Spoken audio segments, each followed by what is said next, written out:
I'm Brandi Kruse. Coming up today on Undivided, another potentially violent weekend in Seattle ahead of a Christian rally. Plus, a detransitioner who's been on our show had security called on him for speaking out about threats he received from LGBTQ plus activists. And a local news station brags about making it harder for ICE to arrest dangerous illegal aliens. Great job, guys. That and much more coming up today on Undivided. Remember, you can support our show for just $5 a month by signing up at undividedpod.com. That's undividedpod.com, and just click on the banner that says support the show.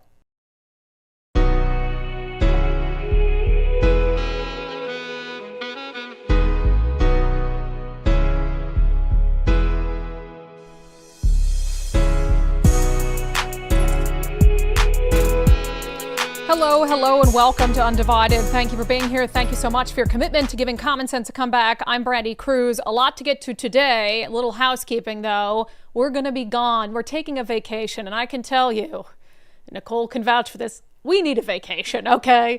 So we're going to be gone next week, but we have a fantastic lineup for you. We're not leaving you hanging. We've got 6 episodes in our special series, Truth Tellers, so we'll have more on that in a moment. But we're not going to be here tomorrow, so I'm just telling you that off the bat so you can get your fill of all this common sense before we go. So we're going to talk about what's happening. Maybe we're leaving at the right time because things are shaping up to be an absolute S show in Seattle this weekend. We'll get to that, but I've got to start with what's happening in Minneapolis because this is horrifying. And look, we just talked all week about, the Arlington, Washington school district potentially letting back into school a kid who brought a loaded gun with 2 fully loaded magazines. At this time where we're supposed to believe that these school shootings are such a threat, they have to restrict our Second Amendment rights. And there's a reason parents deserve to know what's happening at school. They deserve to know. They shouldn't have to beg a school to know about a security threat that's happening with their kids. And so we've been talking about that and the potential for school shootings all week. And then this horrible story that's unfolding right now in Minneapolis. So a gunman in his early 20s, more on him in a moment, opening fire as kids were attending morning mass at a Catholic church, Catholic school rather, in Minneapolis. Disturbing video of this guy had allegedly magazines that said, "Kill Donald Trump, R.I.P." And, sorry, not a shock anymore, is transgender. I mean, how many school shooters and mass shooters do we have to have who are transgender before we realize there is a serious mental health crisis going on? We know the Minneapolis police chief confirming 2 children ages 8 and 10 are dead. They were shot as they sat in pews, again, for morning mass. It's just absolutely horrifying. 17 people, other people, including 14 children, were injured. As of now, looks like they're going to survive. The shooter had 3 weapons, a rifle, a shotgun, and a pistol. They were later identified as Robin Westman, a.k.a. Robert Westman, who then took their own life in the back of the church. Not sad about that, frankly. But look, it's horrifying stuff, obviously hate-filled, and we need to have another conversation, of course, about political violence in this country and political extremism. That's what we're spending the bulk of our show talking about today, and this is a real issue. And I'm not sorry, it comes from the far left. Yes, we've had individual instances of right-wing extremism. I'm not going to act like that doesn't exist, but it's just not even close. It's not even close, yet the acts of political violence that the far left perpetrates, for some reason, they get cover because it's done in the pursuit of, a cause people think is fine. Look at the first time they tried to kill Donald Trump. All the normal people who were on social media saying that they wish the guy hadn't missed. After screeching about January 6th for 3 years, and then you're wishing the assassination of the president of the United States, and we just look, and we don't. Media just looks the other way. All the radical left-wing extremism that we've seen in Seattle for the better part of 15 years. And not only does the media say very little about it, politicians don't say anything about it at all, provide cover for it, and then these people never experience consequences for their actions. They're completely coddled because apparently you can commit acts of political violence if it's in pursuit of a just cause, and everybody's going to ignore it. And so until we're realistic with what the real problem is in this country, and frankly, the mental illness problem around transgenderism and radical gender ideology in this country, I don't know what's going to happen. And this weekend in Seattle is just, I think, going to be exhibit 9,354 of that. So there's a couple things. One of them is a potential I want you to be alerted to. The other thing I know is going to be an S show. So first, the Antifa types want to have a flag burning event in Cal Anderson Park this Saturday at 7 p.m. I said, in light of the new executive order, a few buddies and I feel like it's time to display our First Amendment right to burn this rag. No, we don't represent any organization, just a group of friends who are sick and tired of this. Feel free to join us. And it was shared amongst all the Antifa circles and stuff. I don't know if that's going to happen. Of course, President Donald Trump came out with an EO saying you could spend a year in jail if you burn the American flag in a way that creates a incitement to violence. And so I don't know what's going to happen on Capitol Hill. As I said, I don't agree with the president's executive order. I do believe that it's First Amendment protected speech, but Antifa getting together and far left lunatics getting together anywhere to do anything concerns me. And so certainly if they're going to be lighting American flags on fire at Cal Anderson Park at 7 p.m. on Saturday, I'm concerned about that. What I'm more concerned about, however, is what's going to be happening on Sunday.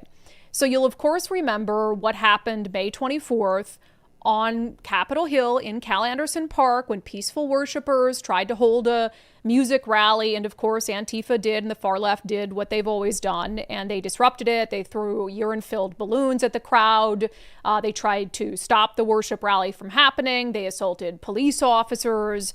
And there were 23 arrests. But at this point, we followed up with the prosecutor's office today. So it's been May, June, July, August, 3 months since this happened. 23 arrests, and we have not heard of a single case proceeding forward. In fact, I got a tip from a well-placed law enforcement source that not a single person arrested in that May 24th siege on peaceful Christians has been charged officially. And again, we reached out to the King County Prosecutor's Office and we reached out to the Seattle City Attorney's Office to confirm whether that's true. But it wouldn't surprise me because these people can get away with literally anything. And the response to that May 24th assault on the Christian rally is the worst response in Seattle history to a riot in a demonstration because they blamed the Christians for it. They blamed the peaceful Christians for it. The mayor did, all these LGBTQ groups or whatever it is, their presence was triggering to the far left. And so it's their fault for being there, exercising their First Amendment rights and worshiping. So that happened, and there's another one on Sunday. So this is being held by a pastor named Sean Foyt, and we've talked about it in the lead up to it. We're not going to be here on Sunday, but we're going to be tracking it closely. So this one is called Revive in 25. And originally, as you know, it was slated to be held Sunday at 5 p.m. at Cal Anderson Park. So there was a part of me that's like, oh gosh, can you choose another park?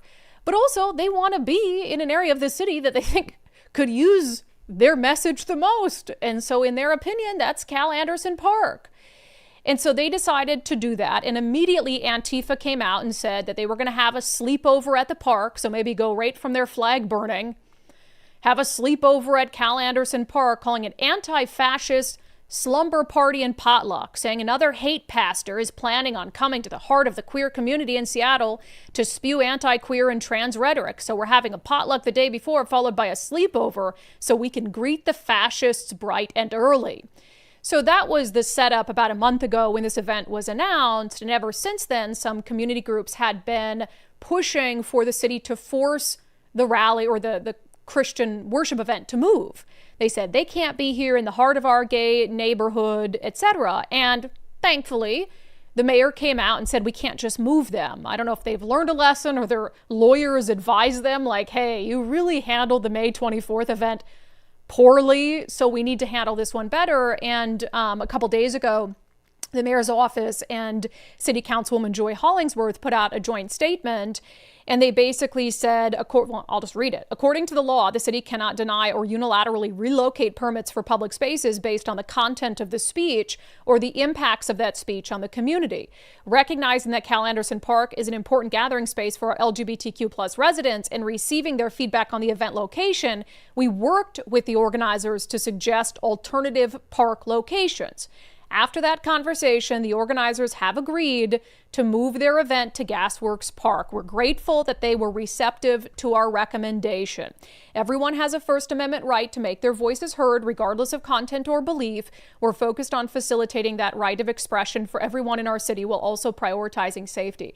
What I think is so interesting, and not that this potential flag burning is going to be some mass event. It was originally shared on Reddit, but it's like, the mayor's office and the city council and the police, they're not concerned about Antifa gathering in mass to burn American flags. They don't want to work with Antifa to move that event, but they've got to work with the Christians to move their event. It just speaks to everything that's wrong with the city of Seattle. And it's not the Christians that are going to be violent. It's not the Christians that are going to cause a problem. It's people who are so triggered by speech they disagree with that their automatic move is to assault people and hurt people and try to disrupt and stop the ability of other people to share their opinions and their deeply held beliefs. It's really disgusting. Although I will say, much better response in advance of this event from the mayor in the city of Seattle than we saw back in May. Now, we'll see if after the event, if it turns violent and Antifa attacks the Christians, as I'm sure they will, if the mayor stands behind the peaceful worshipers instead of the violent extremists. But I'm happy that they're at least acknowledging, yeah, they have a First Amendment right. We can't just move them, but we worked with them and they agreed to move to Gasworks Park. So the Revive in 25 will still be held this Sunday in Seattle instead of Cal Anderson Park. It's going to be at Gasworks Park. So I guess all those Capitol Hill extremists will at least have to hop a bus to be able to carry out their domestic terrorism. And look, I am hoping that everything is fine. I really am. I am not confident in that, though. I mean, we saw what happened the first time. Antifa does what Antifa does because they get away with it. And there's been no real consequences for the people who showed up to disrupt the Christian rally in May. So what does that tell them? It tells them it's okay. They've gotten away with horrific things over the past 10 to 15 years. And they have no reason to believe that if they disrupt these Christians this time, that it'll be any different. They're totally emboldened. The mayor was on their side last time. You know who else is on their side? The media. This story from King 5 this morning, it doesn't surprise me. We really ought to have a segment that's King 5 News is trash, not just this. Although, you know, sometimes King 5 has the occasional story that really surprises me. But they put out this headline ahead of Sunday's event. LGBTQ plus leaders oppose Seattle worship event, claim it's bigotry in disguise. They call it malicious harassment and incitement. So praying and worshiping in the eyes of these radical activists is bigotry in disguise. So being religious means you're a bigot apparently now. And it's malicious harassment, which is a crime, by the way, and incitement to violence. So they say in advance of the event even happening that the worshipers are going to be guilty of crimes for malicious harassment and incitement. And this is the narrative that King 5 News pushes out there to all their Seattle viewers and readers. And they don't think that it doesn't even have like the other perspective on it. And it doesn't even take into consideration that the last time this happened, the Christians were totally peaceful. They didn't harass anyone. They didn't incite anyone to violence. They were standing there singing. Are we really so weak? Are these people really so weak? And the answer is yes, that they can't be confronted with anything that challenges anything about their lives. Whether it's, you know, people who are religious pushing for traditional marriage, speaking out against the transing of children, both of which, frankly, are fairly consistent, common beliefs among a variety of religions. Do you think that they'd react this way if Muslims were gathering for a worship event, who have often much more strict, extreme, quote-unquote, views on gay people and transgender people than modern-day American Christians? No, they wouldn't do it if it was Muslims. They wouldn't do it if it was Hispanic Catholics. No, just because they're white. So if you're white and religious, you're a radical Christian nationalist bigot.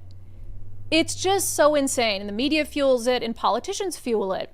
So something insane happened in the lead up to this event that I just have to tell you guys about because I know you're really invested in this particular person and their story. So in that King 5 News story, it talks about, the LGBTQ community and leaders are opposing this event on Sunday.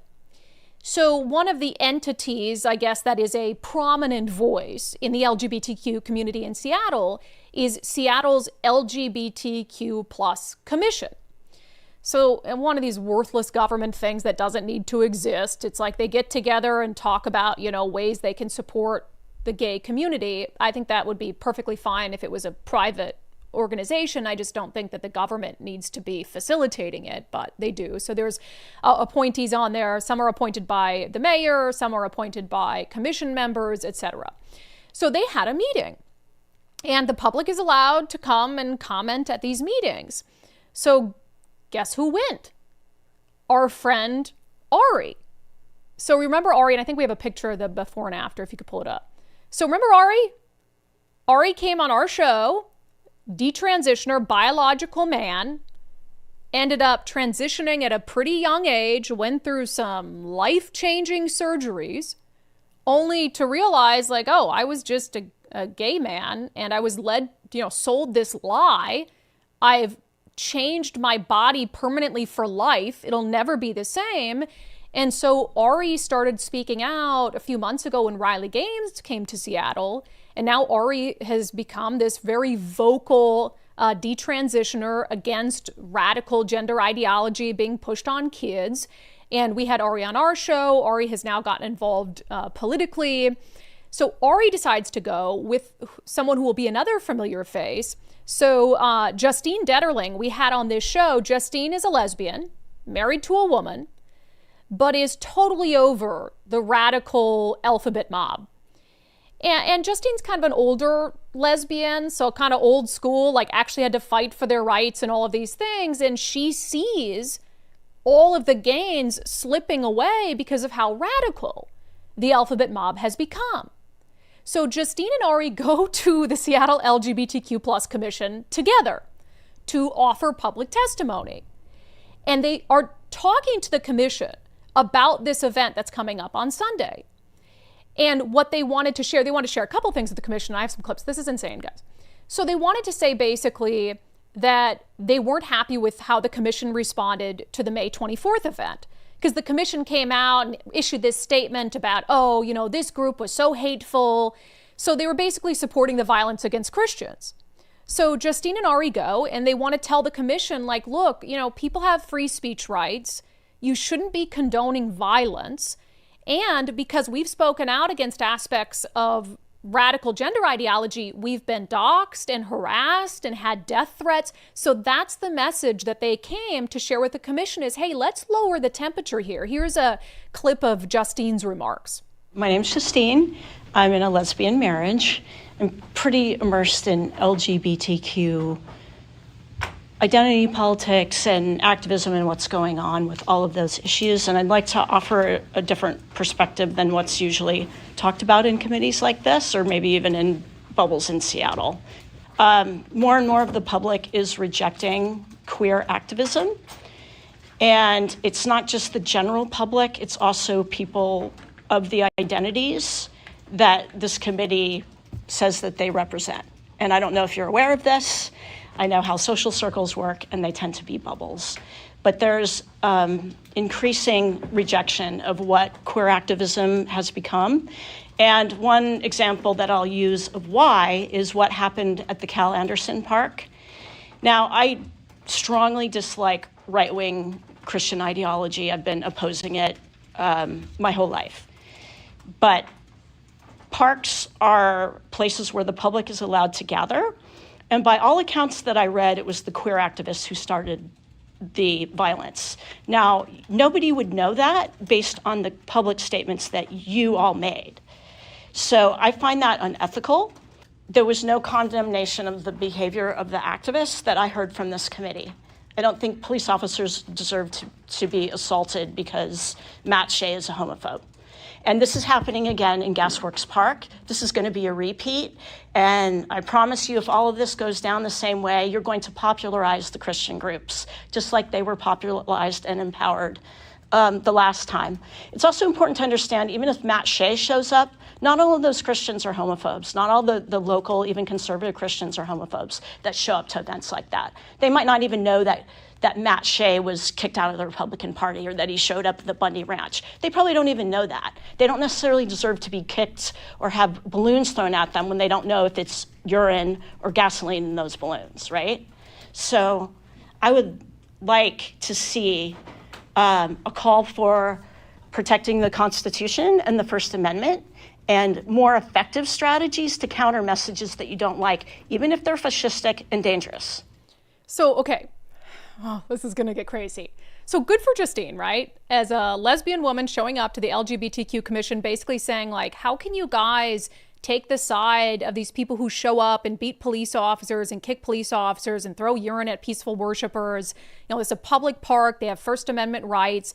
And her whole remarks were that tone, that temperament, trying to lower the temperature and say, hey, let's not, as a commission that speaks for the Seattle LGBTQ plus community, let's not like support violent extremists, okay? Let's just counter speech we don't like with speech we do like. And she expresses frustration as like I said, an old school lesbian about what this radical alphabet mob is doing to support for gay people in this country. So she speaks, and then Ari speaks. And Ari had a few things to say, but ever since Ari spoke out as a detransitioner at the Riley Gaines event at the University of Washington, Ari has been doxxed to an insane extent, does not feel safe in his home, has to like protect himself, all this crazy stuff. So Ari first starts by telling this commission something they've probably never heard. They've probably never had a detransitioner come in and speak about the damage that surgical interventions have done to them. I ended up deciding that this was not the right choice. That 17 years ago, when I was a teenager, homeless on the streets with a diagnosis of complex PTSD from 8 years of childhood sexual assault, that the doctors made a mistake in diagnosing me as dysphoric for no reason other than trans, like it was caused by the trauma. So I started just venting about how I felt online, and the trans community doxed me, and they targeted me again. I went public at the Riley Gaines event, just stood outside the event with a sign about protecting women, and my address was posted under every single news article about me, all of which called me a right-wing fascist and a Christian nationalist. I'm not a Christian nationalist. I'm a gay man who was castrated and misdiagnosed and then was vilified and smeared out of the city and now lives with my address being the most doxed address. I'm the most doxed detransitioner in Washington state. I get like 10 death threats a day from queer activists in this state, all because I decided it wasn't for me. Yeah, so that's the reality that Ari is living in after deciding to speak out at the Riley Gaines event, on this show. Now, all of a sudden, someone who's went through this actually has the experience, and this is their lived experience. I thought the left loves it, right? Lived experience of, I transitioned, and it was a mistake, and I want to be able to tell people about that. So Ari went on, and this apparently was the mistake. Ari went on to talk about the extent he's had to go to protect himself from these threats from the alphabet mob. I have to sleep at night with a gun. My husband sleeps at night with a gun. And I can't go out without a firearm for safety. I get death threats every single day. So that concluded their public testimony. The commission in the room, and I've listened to the whole recording, thanks them for being there, right? They get up to leave thinking, okay, we've just said our piece. We want to lower the temperature. A commission member called the cops on them. Called City Hall security, saying that Ari claimed to have a gun and that they were fearful for their lives. Here's the interaction when the security guard came up to confront Ari outside.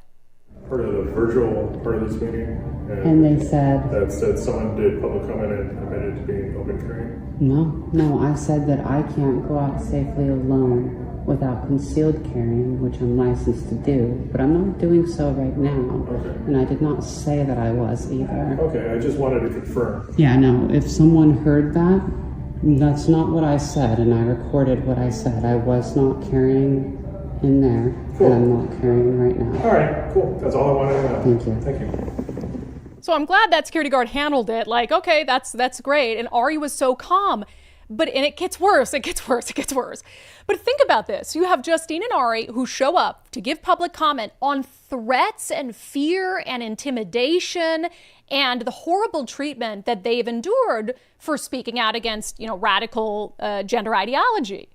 And the second they leave, one of these schmucks calls security saying, oh, they claim to be open carrying in a meeting, which just isn't even what Ari said. It's wild. So that happens. And to add insult to injury, the LGBTQ plus commission puts out an official statement about it, vilifying Ari and Justine as hateful bigots. Oh my gosh, I can't even handle this.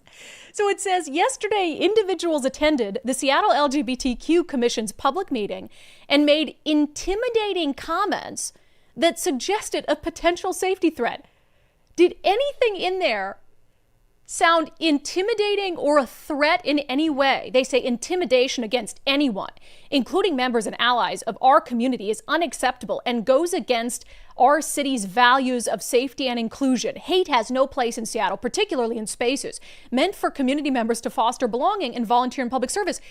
These two were literally going there to talk about wanting to fight back against hate and fear and intimidation, and they were accused of hate and fear and intimidation. I mean, could anything prove the point they were making in their public testimony better than this? It says, in response to concerns voiced to the city's security teams, an officer made contact with an individual that alluded to being armed. While the officer was able to confirm the individual was not armed, we understand the public comments and behavior were harmful and alarming to all present. The Office for Civil Rights is exploring all options to partner with internal and external stakeholders to find ways to increase safety going forward. Oh my gosh. How triggered. And this is the whole point. You can't speak out against anything because then you're a threat. And what did the LGBTQ activists accuse these Sunday churchgoers of being?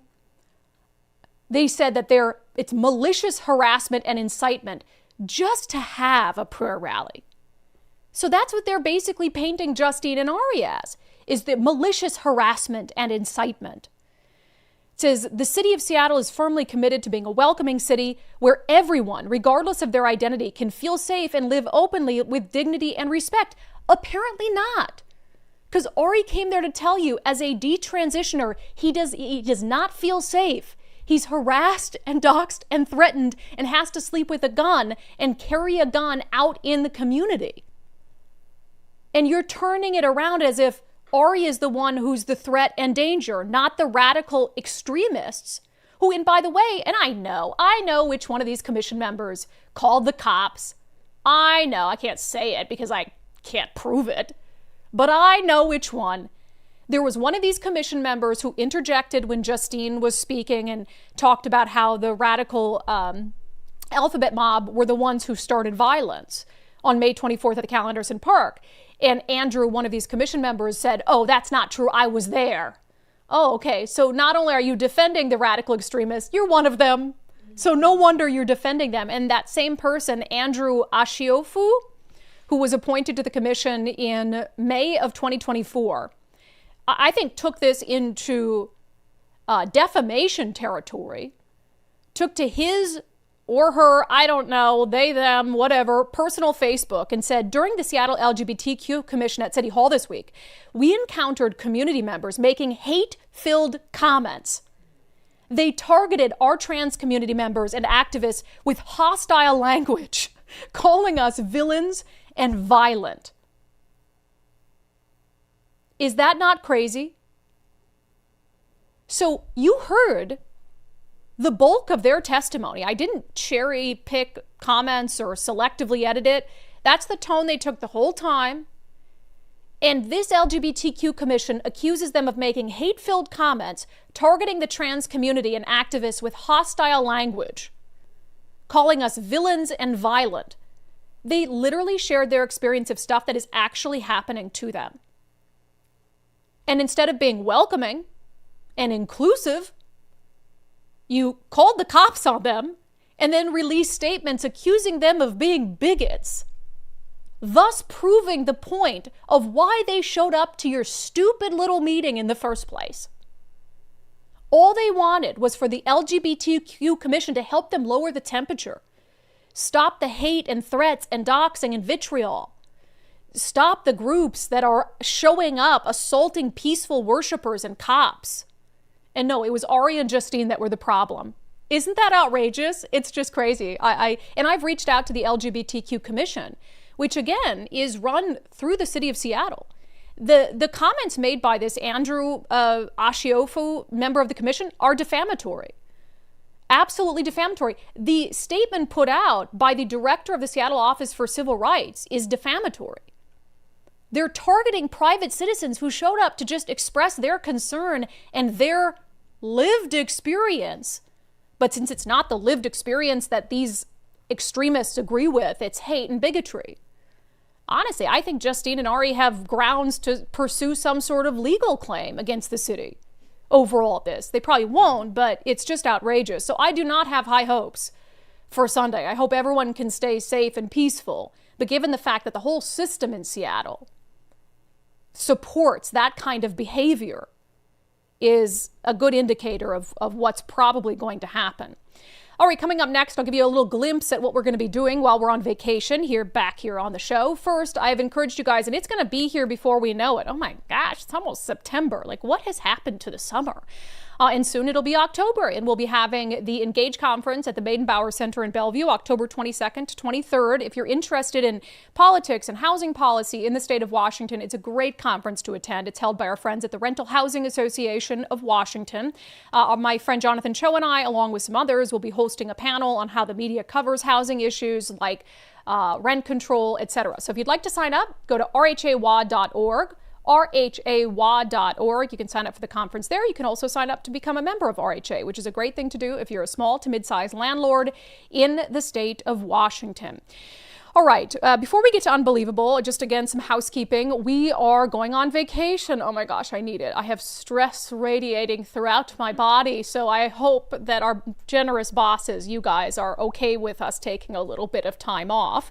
But we never leave you hanging when we go on vacation. We have another edition of a very popular series that we do called Truth Tellers. We're going to have 6 episodes of it airing from starting Sunday, which will be a subscriber-only episode of Truth Tellers. Then we'll have a few public episodes next week and a final episode next Sunday. And they're just so good. I'll give you a preview of our first episode that's airing on Sunday with a climate scientist who is just full of common sense. What's the motivation, you think, to create a global panic about the climate and the fate of the world? I think governments, just by existing, always aim to be bigger. Mm-hmm. And climate is a perfect tool if you want to interject yourself in industry, in people's lives, in the economy, in every little aspect of life. And so for a government, this is the perfect tool. This is a perfect tool for taxation. It's a perfect tool for controlling how you move about. It's the perfect tool to control markets. And so it's just become too convenient because it's in everything. We're carbon-based life forms. We're a carbon-based economy.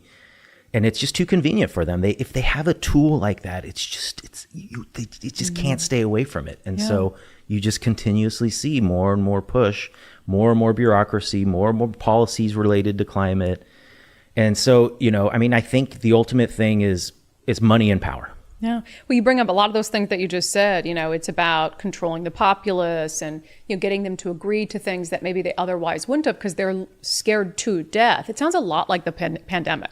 Yeah, absolutely. So I always say COVID was the rehearsal. Climate is going to be the show.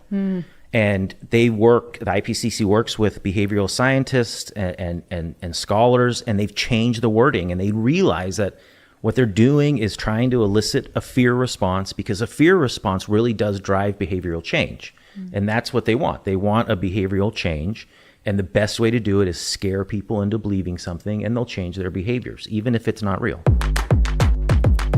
Yeah, so that's Dr. Matthew Wielicki. He's going to be our guest for our first episode of Truth Tellers, which will air this Sunday for subscribers. You can sign up on undividedpod.com. He's just great. He's an earth science professor in exile, he calls himself. And we have a couple interesting conversations about the climate. One of them is this idea, and something that he's written about, that the pandemic really was the test run for controlling our behavior for a climate crisis. And it's so fascinating to hear him talk about how this is already happening in places like Canada.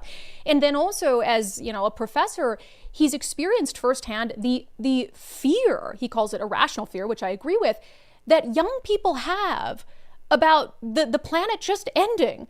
I mean, young people who are deciding not to get married, not to start a family, all because of this false narrative that the Earth is going to end because of a human-caused climate catastrophe in like 10 years. So I'm excited about that one. So many others. We have Corey DeAngelis on, who, if you don't know, he's like public enemy number one for the National Teachers Union. He pushes school choice. He wants to dismantle the teachers union. We had a great conversation that will absolutely infuriate the Washington Education Association. So I'll be putting out tomorrow a full schedule for our Truth Teller episodes. I think you're really going to enjoy them. We've got some great stuff. And as always, if you'd like to sign up we have 2 of them that are going to be subscriber only. So you can sign up on undividedpod.com, undividedpod.com. And with that, let's talk shit about King 5 in our segment. Unbelievable. I can swear a little before vacation. My husband will get over it. Get over it, babe. This is who you married. I have a potty mouth. All right, so King 5 News is bragging about changes that they're reporting forced the state to make it more difficult for ICE to track down and arrest violent illegal aliens. Great job, King 5 News. Great use of your journalism and your platform. So this is the headline they put out. King 5 investigation leads to Washington state abruptly slashing their agreement with ICE. It says a King 5 investigation, which we talked about at the time it came out, prompted the state of Washington on Tuesday to admit they've unwittingly allowed ICE to hunt down and deport undocumented residents with the help of state data. The Washington State Department of Licensing and the Office of Governor told King 5 they've cut off the federal government's ability to search a state database filled with vehicle licensing information. The move comes after the King 5 investigators provided proof that ICE has misused state data to arrest undocumented residents. In Washington, that's against the law. The Keep Washington Working Act prohibits this kind of collaboration between state departments and ICE. The 2019 law states the federal government may not use state data to arrest and deport undocumented residents. DOL said it immediately took action and terminated ICE's account. Both DOL and Governor Bob Ferguson's office thanked King 5 for bringing it to their attention. They plan to notify legislators and community advocates of this breach of trust. Okay. Look, okay, maybe you think, okay, well, if it's against the law, King 5 News did its job or whatever it is. What King 5 News did here is basically force DOL, because there was one instance in particular they pointed to where ICE had run a search of someone's license plate and then ended up arresting that person for deportation. The problem is now they have stripped federal law enforcement agents who are operating lawfully within the state of Washington of a critical law enforcement tool. The ability to search a license plate and to put a name and a face to that license plate is a critical tool used by law enforcement agencies across the state for a variety of reasons. Let's say that you have ICE agents who are sitting outside a home and they know they've got an illegal alien in there who's wanted for child rape, which is, we've had examples of this, or who's wanted for murder or whatever it is. Now, having a vehicle outside where they can search a license plate that might tell them, is that person inside? Or, tracking a person, is this the person we're looking for? Completely useless to them. They can no longer use it because of King 5 News.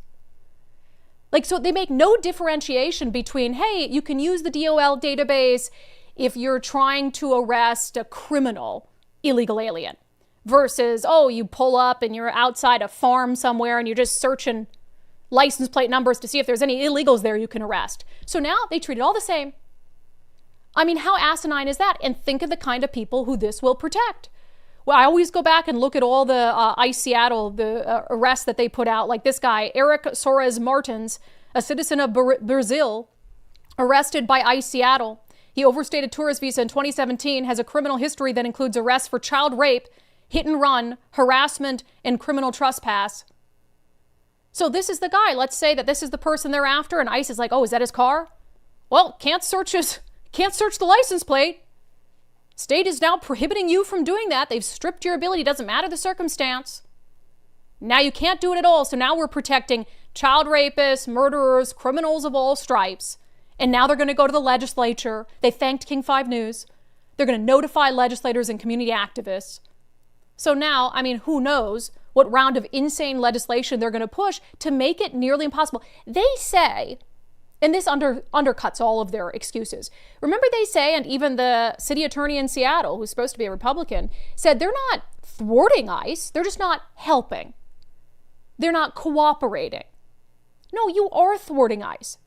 You're taking away any meaningful tools they have to be able to carry out lawful immigration efforts. In some cases, you should be thanking them to find violent criminal illegals who have hurt people, who have raped people, who have trafficked children, who have trafficked drugs, who have killed people. And you want to make it difficult because why? Literally, because why? Because of the color of their skin? I mean, we shouldn't be surprised, right? They got the liberals over in Maryland who are singing songs about Kilmar, whatever his face is, about Trump can't have him and he's an MS-13 gang member and domestic abuser. So in the name of this insane ideology, you're willing to protect anyone, and King 5 News is patting itself on the back. The governor's office thanked us. It's just crazy.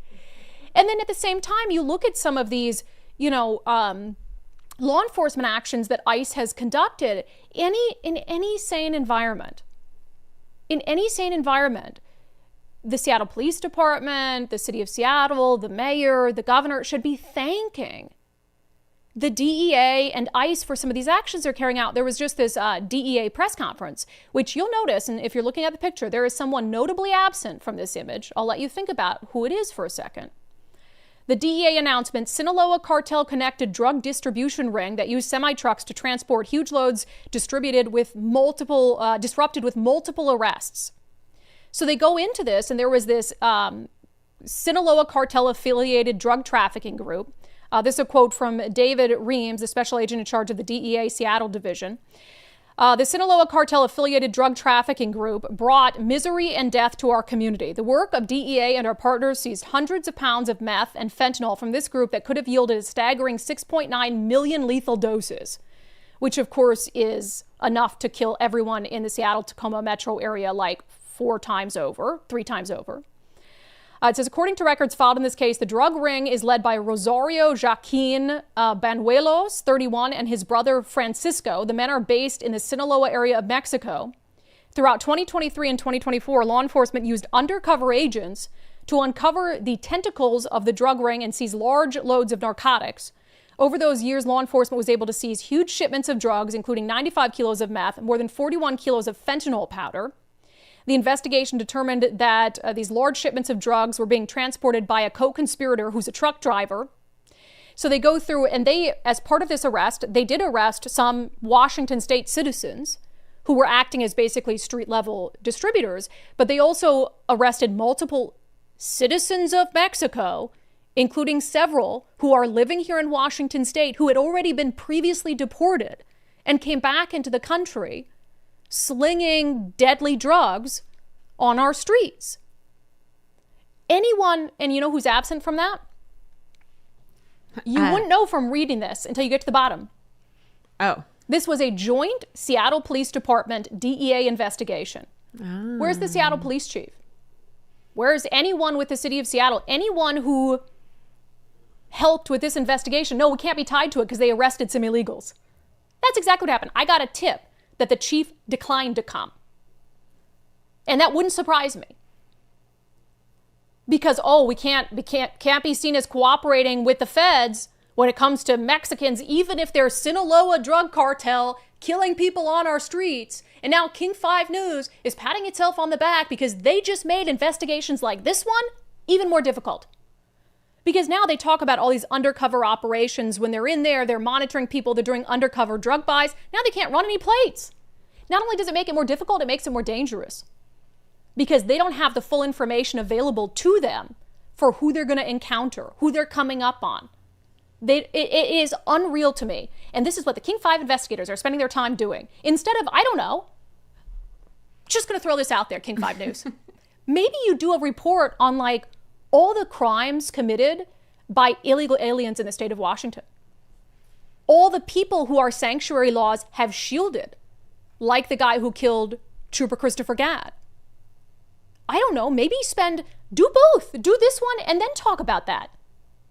Talk about all the drug traffickers that ICE has arrested and sent out of the country who've only come back.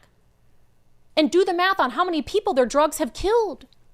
That seems like a really good option for a King 5 investigation, but they won't do it because they are so obsessed with identitarianism and with pushing this far left narrative that, oh, all these people are the same and there's no difference between a farm worker who's been here and hasn't committed any new crimes in 40 years and a member of the Sinaloa drug cartel who's slinging deadly drugs on our streets, or a child rapist or a sex trafficker or a guy who kills a state trooper. They're all the same. It's insane. So congratulations, King 5 News. Great job. You should be really proud of yourself. I'm sure you'll get an Emmy for that one. They actually probably will. All right, we'll get to some national news with a little bit of a local angle coming up. First, there's a lot happening with the global markets. There's a lot happening in the United States from an economic perspective. Uncertainty of AI is going to be big in the coming months and years, certainly can play into the success of your retirement portfolio. So how much are you concerned about that? Are you concerned about how much risk your retirement portfolio is exposed to? Is it time to get back to basics? Well, I'll tell you what. Get a second opinion on your retirement portfolio with our friends at Bulwark Capital. They're always focusing on risk management, especially in this chaotic world. The core of that strategy involves basic fundamentals of value investing. Bulwark continues to look for opportunities to lower risk, lower cost, to give your retirement as much upside as possible, which is what we all want. Even I, a lowly podcaster, want to be able to retire someday. I don't know how you retire from podcasting. I'm still trying to figure it out, but Bulwark's got my back. So Bulwark Zach Abraham reviews market changes with his daily Know Your Risk podcast and YouTube channel. You can find them all over social media at Know Your Risk Podcast. So get back to basics. Get a second opinion with Bulwark and Zach Abraham. Go to knowyourriskpodcast.com. knowyourriskpodcast.com. You know, I just found out my mother, oh my gosh, got to tell my story about my mother. I'm literally was having panic attacks. I think I have panic attacks every day now. My mom, so we're going on this trip to Europe. Join me, Nicole, join me. Hey. Hello, friend. We're going on this trip to Europe because it's my mom's retirement gift. Right. So my mom worked 42 years for the same company, working for sugar beet farmers in Minnesota. She's done some traveling around the country, but not some sort of international trip, hasn't been to Europe and all this stuff. And so when she retired 2 years ago, I said, Mom, I want to take you on a trip wherever you want to go. Let's me, you, Miranda, my sister go on this trip. And so we've been planning and planning and planning. So we had this, and I don't know why I'm ranting about this in the middle of the show, but this is why I'm so stressed today. So we plan to have Miranda and my mom get here 2 days early, just to avoid any sort of situation. Well, here's my mom decides to fly out of the Fargo Hector International Airport yesterday, and there's some ground stop in Denver. So they delay her flight, cancel her flight. She goes back home, comes back, delay her flight, cancel her flight. She finally got a flight out today to Denver, but her connecting flight missed it. So we're on the phone, all of us. Nicole's helping, because Nicole used to do like a travel agent-y type thing, right? Or you worked for... I worked for Alaska for a while, like 20 years ago, but I still have... Nicole's very good at booking travel. So we're all before the show on the phone just trying to get my freaking mom to Seattle because our flight leaves tomorrow. And I'm like, oh my gosh, I've never been so stressed in my life. But my poor mom, it's for her retirement trip. And it's been a rocky start to it. So I know when she gets here, she's in the air right now. I think. No? Oh, yeah. I think she's in the air right now. Time change. Okay. Yep. And Should so, be. yeah. We're I hoping think I found her that, one. Yeah, so they all figured it out, and we're hoping that she gets here. But anyway, that has been my morning before vacation. And we're pretty sure her bags are going to be here when she gets here. We don't even know. Maybe. Or they'll be here stress, later. but Or Nicole they'll was at least solid. be She's here helping tomorrow. out. Anyway, so that's what's going on in my world. We'll talk more about that in comments. But yeah, very stressful. It's going to be great. We'll get back to the news. It's going to be great. And I mean, how great is it that you thought to bring her in a couple days before? Oh, I'm so glad. Genius. Well, I am a genius, So, there you go. obviously. Humble genius here. See? All right, we'll talk to you in a minute. I do want to for talk about this. So the Attorney General, Nick Brown, Washington Attorney General, he came out yesterday, and he had this big celebration, how they've managed to re-secure some funds that the Trump administration had threatened to, or actually did, withhold from the state of Washington. Because this was like not tied to anything specific, I guess. This was like the Trump administration had called this a review of federal funding, and so they were withholding it, maybe temporarily, maybe permanently. This press release from the Attorney General's office. Attorneys General, including Washington's Nick Brown, have reached an agreement requiring the Trump administration to release the full balance of education funding for Washington schools at the heart of a multi-state lawsuit filed last month. Under the terms of the agreement, and as required by law, the U.S. Department of Education must release the funds by no later than October 3rd. So they can use these funds now for all sorts of nonsense that they want to use the funds on. And some of them, which I thought was interesting, were tied to like sex ed. And at the same time that they're now won this agreement that the Trump administration has to release these funds, the U.S. Department of Health and Human Services comes out and puts this release out. They don't waste any time. Trump administration puts 46 states and territories on notice to remove gender ideology content from sex ed materials. So that includes, of course, the state of Washington.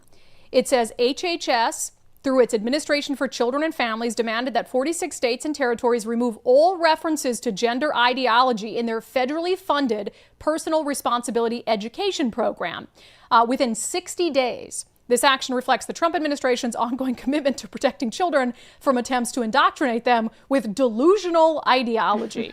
So now they're just celebrating getting some of these federal funds back. And now they came out and say, well, good news, you got 60 days to remove all references to gender ideology from your sex ed curriculum, which we know their sex ed curriculum is dripping.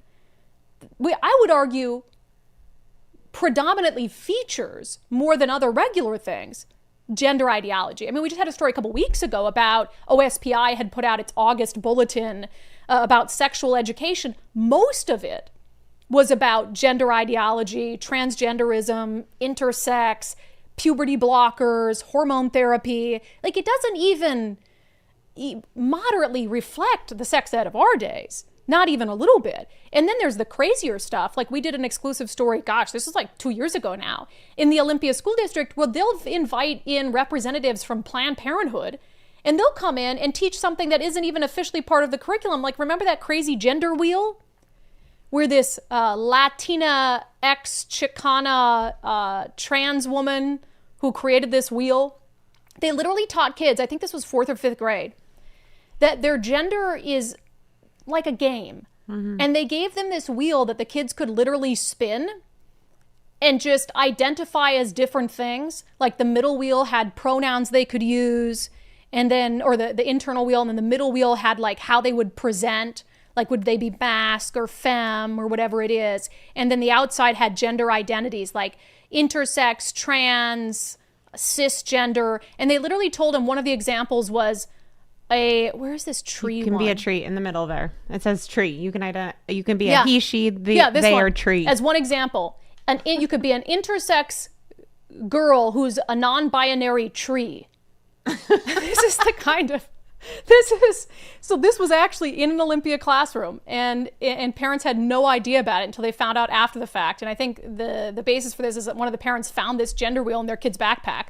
Was like, what is this? What did you learn at school? So it has become, I would argue, a main part of the sex ed curriculum in Washington State. After Florida Report, we'll get to it, but if you haven't taken the poll already, I asked you guys, is there any place in schools and sex ed education for gender identity? I mean, is it just a reality of today that maybe kids should be taught something about, like at high school level? So noodle on that, take the poll. Nicole, thank you. Beware. What? They have 60 days. So if your kids are going back to school this week or next, beware, they're going to start sneaking in sex ed. That is so true. Before they can't, 100%. As early as possible. In the next 60 days before October 3rd, ask your child's teacher, principal, whatever it is, whether they have any plans to teach sex ed within those 60 days. Because you're right. I could see them moving up the timeline to make sure they can fit in all the radical stuff before the federal government takes money away from them. All right, it's Wednesday, I know, but we don't have an episode tomorrow, and so we can't miss Florida Report, especially on such a special occasion. So let's get to what's happening in the Sunshine State. It is our segment, Florida Report. It's not even controversial anymore. People know in Florida their freedoms are going to be respected. Well, looky. You're not Nicole. Weird. No, weird. Wow. Welcome to the Undivided studio, all the way from Florida. All the way. I don't know if we can properly do Florida Report if you're not there, but we'll try our best. Yeah, we'll try our best. Let's start, since we were kind of LGBTQ plus heavy on the show today. Why don't we just start there with Florida too? So I'm split about this. I will be honest. They made the decision across the country. The Department of Transportation said no rainbow crosswalks or other crosswalks that aren't just like a crosswalk. Yeah. So they've started the process of getting rid of these, right? And Florida was like right on it. Except one of the ones they got rid of was in honor of the Pulse nightclub shooting victims. Yeah. And I understand why people are mad about that. I do. Yeah, I think there's always a way to approach things. I understand that it's either all or nothing in this regard, because then every city is going to come up with a reason to try to keep their crosswalks however they want to have them. But I think they could have just approached it like, let's name the street for the victims. Yes. Let's do a monument so that we can keep, crosswalks for walking on.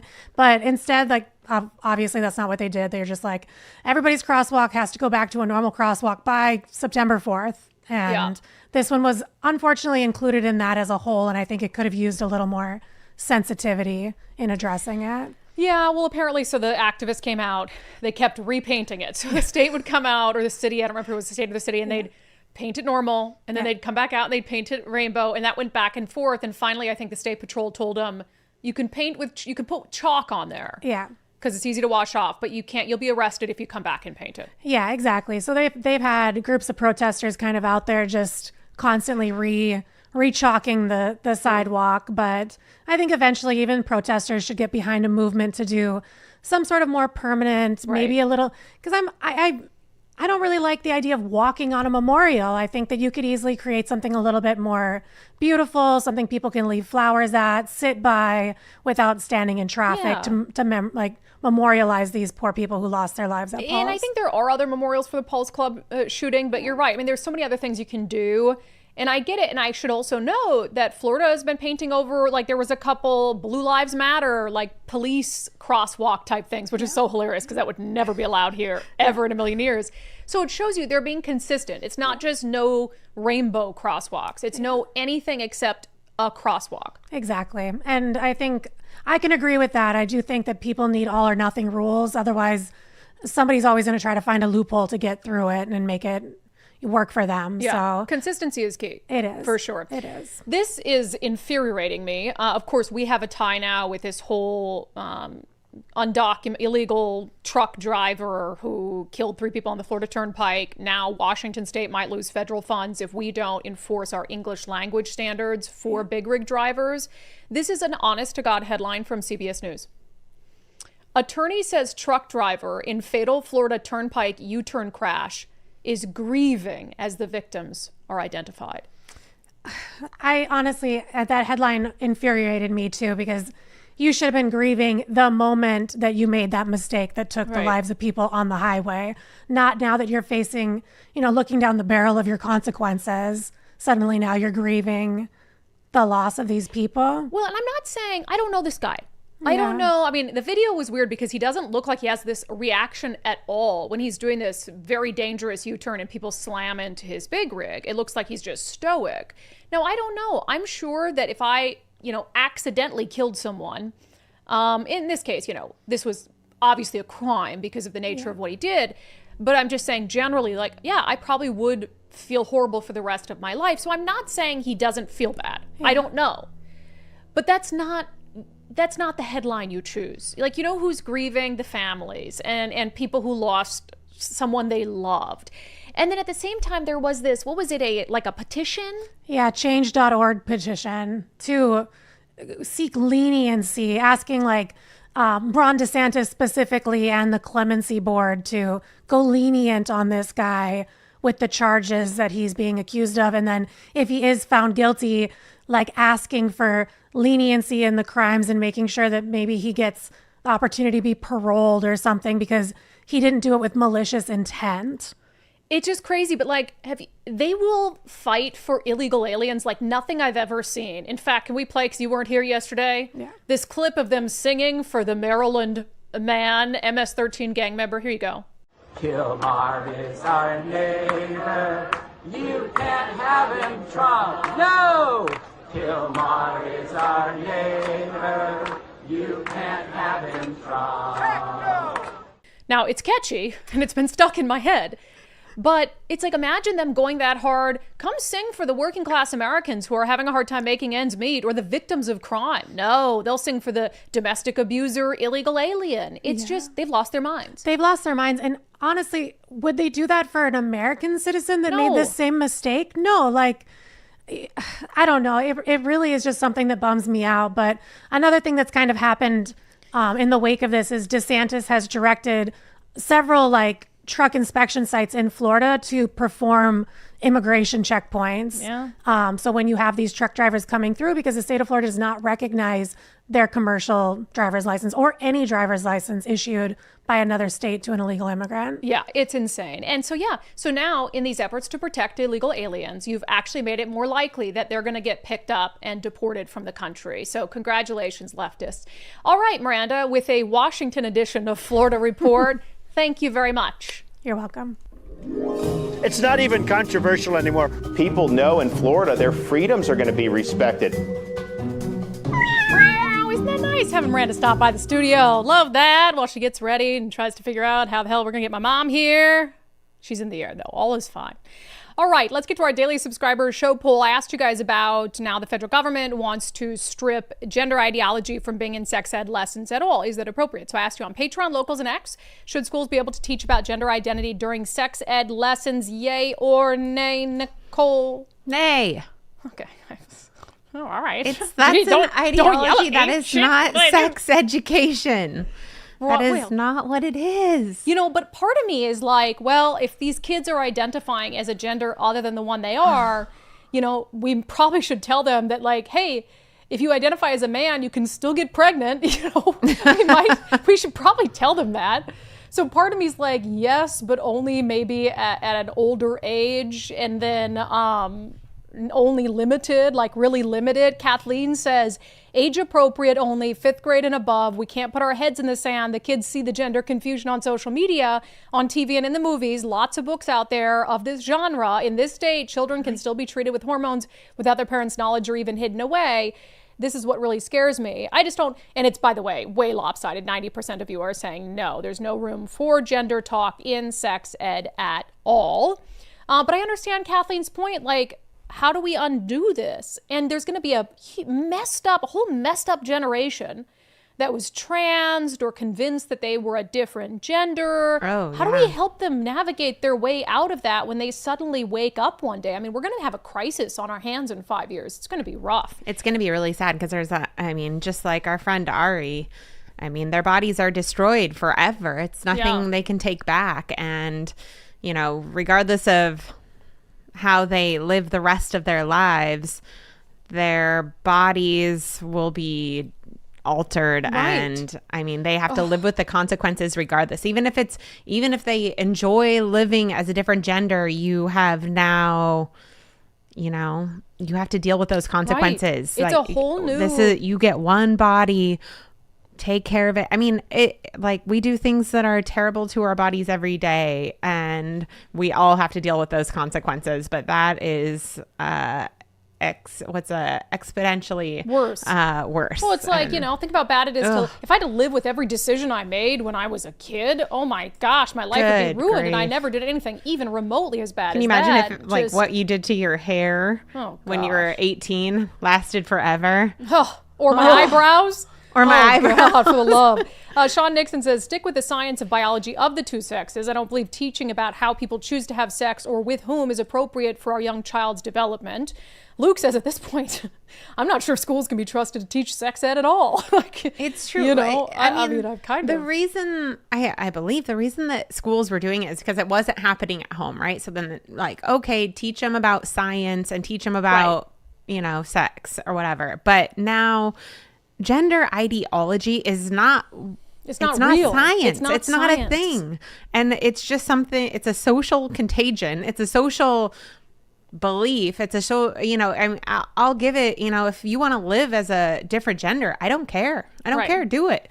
But it's not science. And so it doesn't need to be taught in school. If you want to teach that at home to your kids, go for it. I don't care what you do as an adult to your body, that you're going to have to live with those consequences. Right. But it is not something that needs to be taught in school. That is just not what school is. There's so many good comments on here. Sydney Weissel says, they could say it's a rare thing that a person has gender dysphoria and you should be kind to those folks. But for God's sake, stop suggesting to all the kids that this could be them. It's always been a real disorder that affects a vanishingly small percentage of the population that could be mentioned in high school maybe, but identity is a very dangerous concept. Similar to your point, Nicole, is like, stop putting the idea in their head. And if you want to talk to them about it at home, fine. Matthew Cook says, if it's not rooted in biology, then no, absolutely not. But the problem is they'll say it's science. The same people who are like, oh, it's science that you have to put a flimsy mask on your face, take 2 steps into a restaurant, sit down, and then you can take it off your face while you eat for 3 hours.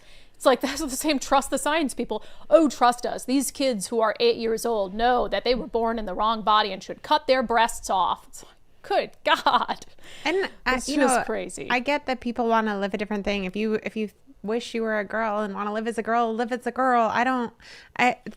It's just not what you were born as. No, and do it as an adult. Stop it with the kids. Stop it's it just with insane. I was born in the wrong body. No, you just would like a different body. Yes. And that's fine. And live in whatever clothes you want to live in. But sorry, that's what you were given and that's what you got to live with. Yeah, and I think a lot of the comments are around, I don't trust the state to do it in a way that's appropriate or age appropriate or whatever it is. So you have spoken. All right, we'll get to other comments from the stream coming up next. First, thank you, Nicole. Sorry. I'll be back. Unless you want to do this Wes Jones spot with me. You could probably give a good different sort of yes. Put Wes on the screen instead of me. It's okay, great. If you're thinking about selling your home, reach out to our friend Wes Jones at sellwithwes.com. Wes is an awesome guy. He's going to make sure that you, as much as possible, the stress of the home selling process is taken off your shoulders and put onto his. And he likes this stuff. He likes a home that's a challenge. You know, he likes going in, making some cosmetic upgrades, managing those projects. He's the son of a builder, so that's the stuff that really gets him up in the morning. And he's been doing this in our market for a long time, so he can help you navigate the market ups and downs. Right now, there's a lot of listings on the market. So one of the first things he's going to do is strategize with you on how to make your listing stand out. There's a lot that goes into that, making sure your home is priced correctly. There's a lot of strategy that goes into that. So we'll talk you through that. And then again, if you need to make some upgrades to your home to help it, stand out as a listing, they have a great marketing strategy. Their listings just really shine compared to other listings. So all of that is part of the process. If you go to sellwithwes.com, sellwithwes.com, start by using their home value calculator to find how much your home is worth. It might be worth more than you think. Sellwithwes.com, a better way to sell your home. Why are you making one of your faces? Nicole's over there well, we did get we got a response based on the declined cases. All right, I'll read it as I'm reading comments, so I can make sure that it's all insufficient evidence. That's pretty much what it is. Gotcha. So we were reaching out this morning. So this is from the King County Prosecutor's Office. Yeah. So we had reached out to ask whether any of the people who were arrested as part of the May 24th assault on police and peaceful worshipers at Cal Anderson Park were actually prosecuted, because I had been told that they were not. And we've heard back at least from the King County Prosecuting Attorney's Office, which would have dealt with felony charges only. We're still waiting to hear from the Seattle City Attorney's Office. And they indeed say that they declined. Of the 23 arrests, only some were referred to the King County Prosecutor's Office for review. Of the referrals, around 10 were declined for evidentiary reasons. He says, I say around 10 only because that's the number we were able to confirm by your deadline. He said, meaning the evidence submitted did not meet the threshold laid out by state lawmakers and what is required for prosecutors to be able to file charges. They said they are expecting to file charges on 2 later this week. So 10 cases, they declined. 2 of them, they believe they have enough evidence to move forward with charges of a felony persuasion. So that's good to hear. And then, but that's still 2 out of 23 so far. Some of them went to the prosecutor's office at the city level, so we'll wait to hear what they have to say about all that. But good catch, Nicole, as we approach the end of the show. Yes, I will. Not a surprise. Keep updating. Yeah. All right. Comments from the live chat on the Minneapolis school shooting. Little Miss J says, my prayers to the families and children affected by this. I'm totally heartbroken. I have no hate on those, on them talking about the radical trans ideology, and this is apparently a trans shooter. I have no hate on those suffering with actual mental health issues, though what is being used by the extreme leftists is actually something completely different that most don't understand. Yeah, I agree. The last Robespierre, just another one of Minneapolis's most protected classes of citizens, the mentally ill. Yeah. Oceana, the left needs to start owning its worst actors. Yeah, and the right does too, but it's so, the balance is totally, it's not even close. And that's just the truth. Doesn't mean that instances of right-wing violence aren't serious and don't need to be treated seriously and that the right doesn't need to own them. But when you are the right, and for example, one of my red pilling moments on January 6th, like we just got out of a whole year of radical left-wing political violence in the city of Seattle that I was personally the victim of. And it was ignored, downplayed. And then January 6th happened. And it was like, oh my God, political violence is so bad. It's like, wait a second. They were just burning cops' cars in the street and took over 6 blocks of Seattle. What are you talking about?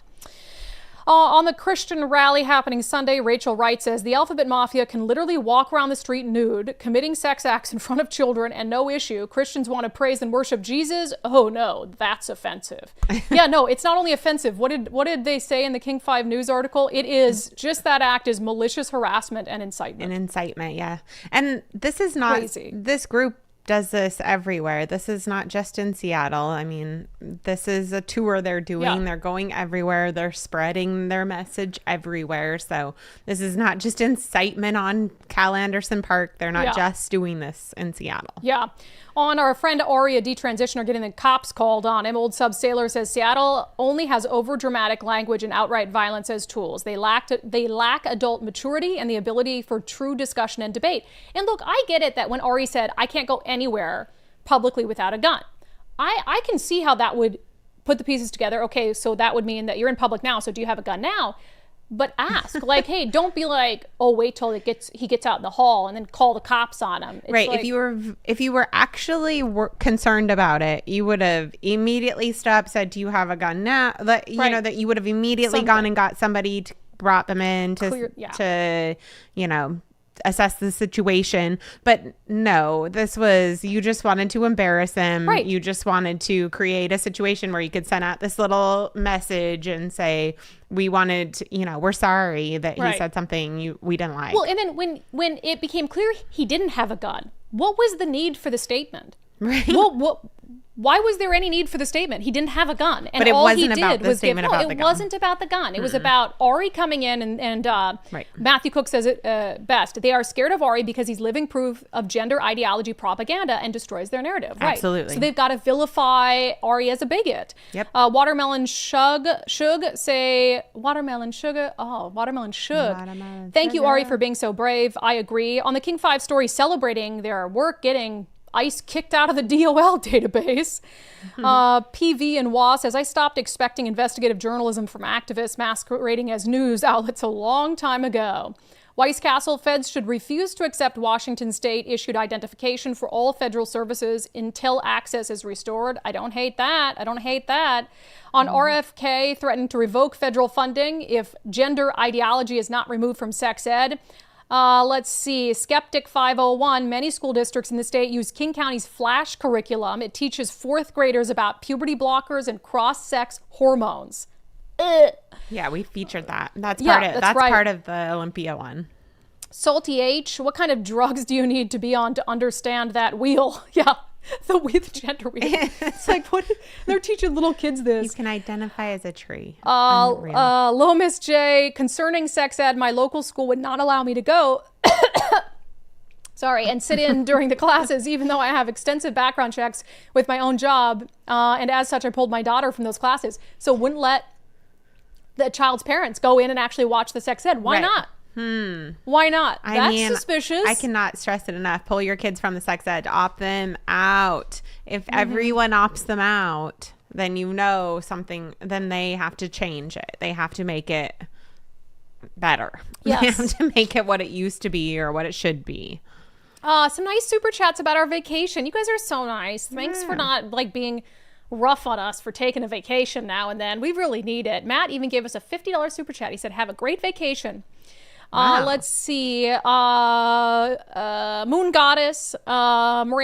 Brandi's homemade jailbreak fund. I told them you made me sit quietly in the other room. Oh, Miranda said. So Miranda told the chat, Miranda's in the other room, and I said, sit in there. Don't make any noises. She got the lecture. Well, it's, you know, you gotta go in there. You can't get sit there and watch TV or whatever. Moon Goddess gave her Miranda's Brandi's homemade jailbreak fund. That's really funny. All right. Bill Biz, current King County audit indicates funds were misused and there was a lack of oversight. What a shocker. Yeah, we didn't fit that story in today, but there was this actually a good story from Chris Daniels at Como News you should read if you have a chance on these funds going to these, you know, friends of the Democratic Party that just get pissed away. We know this is happening. In fact, we're working on our own investigation in that regard that we'll have at some point when we get back. By the way, I think it's cute that they think Mike gets to go on vacation with you. Oh, yeah. Mike's not going on vacation with us. You know what he is doing right now? Picking up my mom from the airport. You know what he did at 10:30 last night? Picked up my sister from the airport. Aww. He took the dogs with. He had a good time doing it. All right. In our sanity check, we got to talk about Taylor Swift and Travis Kelce. You know, I was going to talk about it as discuss. Well. Okay. All right. Because I really care a lot. No, I have a good point to make. First, while I'm gone, here's something you can do. Take the First Mark Challenge. Perfect time to do it. Time you would have watched our live show during the day. Schedule time to take the First Mark Challenge. FirstMarkInsurance.com, FirstMarkInsurance.com. They'll talk to you about your current insurance, your insurance needs. They'll go out, they'll shop the market. They'll come back with their personalized recommendations to make sure you have adequate coverage and at the best price and that they're meeting your insurance needs. First Mark handles all the hard work. And once you become a member of the First Mark family, man, you're in. Because every year they're proactively looking at, reaching out to you. How are things going? Going back out, shopping for new insurance if necessary. They handle all the work. You'll never have to stress about insurance ever again, which is so nice. And I'm saying that from experience as a member of the First Mark family. FirstMarkInsurance.com. Oh, and did I mention you can save a bunch of money? We hear from undivided viewers and listeners all the time. They save thousands of dollars a year just by making that one phone call. So go to FirstMarkInsurance.com, FirstMarkInsurance.com. The very best part is they work for you, not the insurance companies. They always have your best interest in mind. And with that, let's get to our closing sanity check. It is going to be the wedding of the century. Now, I'm not like a Swiftie. I could probably sing along to a couple of her songs, so I don't really care about this for that reason. I also thought it was weird to see a lot of actual full-grown adults melting down in tears on social media over a celebrity engagement. Quite odd. Anyway, but it is, it's like the closest thing we're ever going to have in America to a royal wedding. Taylor Swift and Travis Kelce getting married. I have some thoughts on it, but so does President Donald Trump. He was asked about it, and I was sort of like, oh, what is he going to say? He gave a very, very nice response that I think should be the only response you ever have to young people deciding to tie their lives together.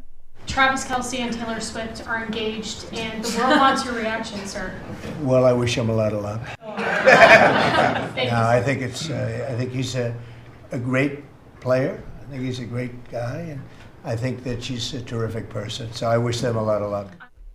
Well, that is really nice, Mr. President. It is, but here's the thing. I did see a lot of, conservatives celebrating this, but of course, Taylor Swift, has been anti-Donald Trump. She's even cried about how evil he is and stuff. So he could have been a smaller person, but he chose to be the bigger person. Wish them a lot of luck.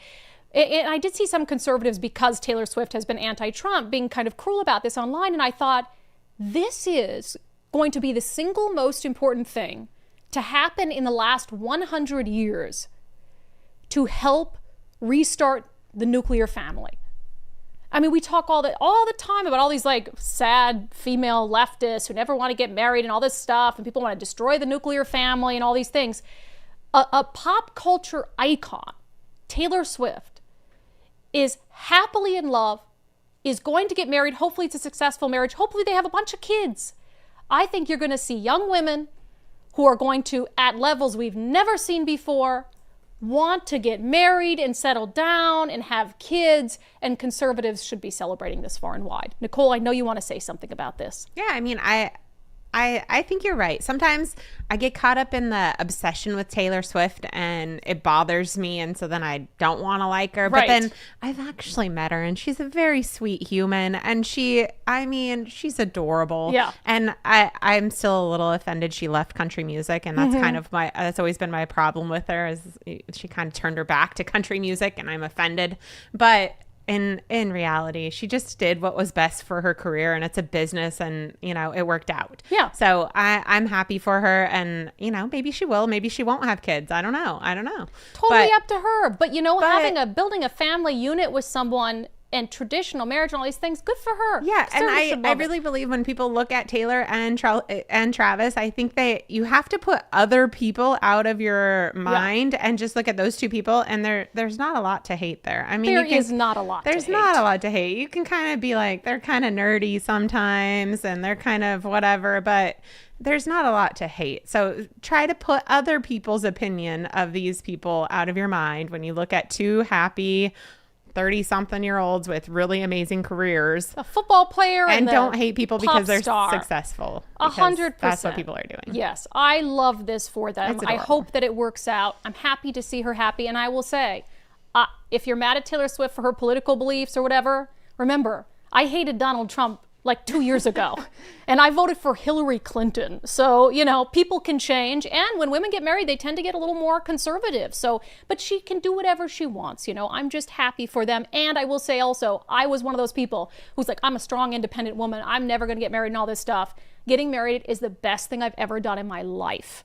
And building a life with my sweet husband is the best thing I've ever done in my life. So I hope that this opens it up for more young women to experience the joy of marriage, maybe building a family or whatever they choose to do. All right. That has been our closing sanity check. So again, that was our final. That's all right, Nicole. If you want already me to leave, that's fine. We are going to be off until, we're going to be off until the 9th. But we are not leaving you empty-handed. We will not miss an episode of Sundays with Subscribers. We have an edition of our very popular series, Truth Tellers. So you'll get a schedule for that tomorrow. But we won't have live shows until we're back on September 9th. And it's good timing with the holiday. So enjoy your holiday weekend, getting kids back to school, all of those things. Maybe a reset. We'll come back. We'll hit it hard. We already have some great stories in the works for when we're back in September. All right. That's it, you guys. Go to undividedpod.com if you haven't signed up to support our show already. Become a member of our mission and our movement to give common sense a comeback. Toodaloo.